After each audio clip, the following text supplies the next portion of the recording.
আর বন্ধুরা, আজকে আমরা হাটে যাচ্ছি জিনিসপত্র কিনতে। তো তোমাদের আর দেখাবো এখানে হাট কেমন।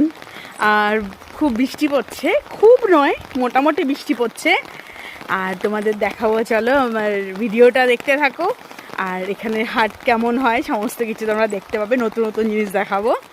তো আমি খুব ভালোবাসি। আমার হাজব্যান্ড যখন বললো যাবে বাজারে, আমি তো নাচতে নাচতে রেডি হয়ে গেলাম। দেখো আমার খুশির ঠিকানা নেই। আমি বাজারে যাচ্ছি, বাজার করতে। যদিও একটা বড় ব্যাগ আনতে হয়েছিল, হাতটা ব্যথা করেছে, সেটা ইগনোর করি, কিন্তু খুব মজা হয়েছিল যখন গেছিলাম। খুব সুন্দর বৃষ্টি পড়ছে আর খুব ঠান্ডা, একটা দারুণ ওয়েদার ছিল। তো আমি আর আমার হাজব্যান্ড হাঁটতে হাঁটতে আমরা চলে গেলাম সোনাক্ষীরা। সোনাক্ষীরা থেকে আমরা অটোতে চেপেছি। তারপর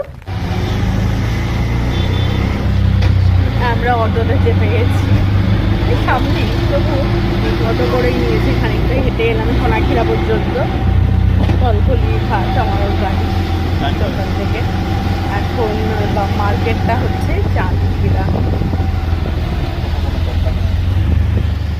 অটো করে বেশি টাইম লাগে না, সামনেই। আমরা অটোতে চেপে গেলাম। দেখো রাস্তাটা কি সুন্দর লাগছে, আর বৃষ্টিতে পুরো ভেজা ভেজা। আর দেখো আমি দেখাচ্ছি তোমাদেরকে। আমি অটোতে আমি আর আমার হাজব্যান্ডই ছিলাম। বেশি ভিড় ছিল না সেদিন, বাজারেও খুব একটা ভিড় হয়নি, সেই জন্য সমস্ত কিছুর দাম তুলনামূলক অন্য দিনের থেকে একটু কম ছিল। তো এই গল্প করতে করতে আমরা পৌঁছে গেছি বাজারে। আর বাজারে গিয়ে বৃষ্টির সময় যেটা হয় না, বৃষ্টিতে পুরো কাদা কাদা হয়ে যায়। আর গরমকালে মানে যখন বৃষ্টি না থাকে তখন পুরো ধুলোয় ভর্তি। তো আমরা দুজন মিলেই ঢুকে গেলাম বাজারে। বাজারে গিয়ে ফার্স্টে যেটা করেছি, সেটা মেয়ের জন্য মিষ্টি আলু কিনেছি। মিষ্টি আলুগুলোর কালারগুলো একটু আলাদাই লাগলো, এরকম কালারের মিষ্টি আলু আমি আগে দেখিনি।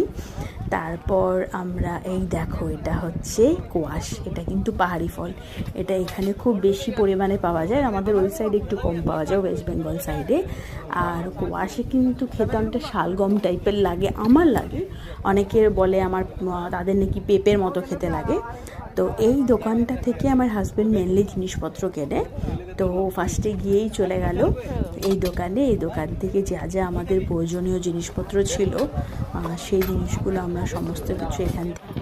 আসামে বিশ্বের সবথেকে ঝাল লঙ্কা ভূত জলকিয়া পাওয়া যায়, ভীষণ ঝাল।